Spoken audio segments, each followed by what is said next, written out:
এখন আর ইচ্ছে করে না অধিকার নিয়ে লড়াই করতে। নীরব থাকার চেষ্টা করি। যেখানে যুক্তি দেখিয়ে কথা বললে তর্ক হয়ে যায়, সেখানে অপরকে বোঝানো বড় দায়। অধিকার নিয়ে আর লড়াই হয় না আজ। নীরব থাকি তবু বুকের মাঝে বাজ। যেখানে কথা বললে বেড়ে যায় ঝড়, চোখের ইশারায় থাকে কথার স্বর। নীরবতাই যেন প্রতিবাদের সাজ। যেখানে যুক্তি হারায় শক্তি, তর্কে মেশে কষ্টের ভক্তি, সেখানে নীরবতা শেখায় ধৈর্য। মনের ভেতর থাকে অগ্নির মঞ্চ, চোখে লুকাই আমি ক্ষতবিক্ষত হৃদয়। লড়াই না করে খুঁজি শান্তি, মনের ভেতর জমে অগ্নির প্রান্তি। যেখানে বোঝানো বড় দায় হয়, নীরবতাই হয়ে ওঠে স্বস্তির সময়। তবু অধিকার থাকে অন্তরে অটুট।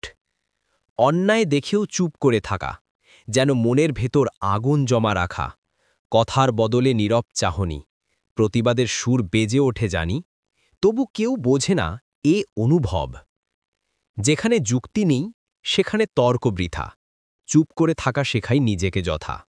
অধিকারের স্বপ্ন থাকে বুকের মাঝে, নীরব চোখে লিখি প্রতিজ্ঞা গোপনে। অন্যায় দেখলে মন কাঁদে শুধু নীরবে। লেখক প্রদীপ ভাই।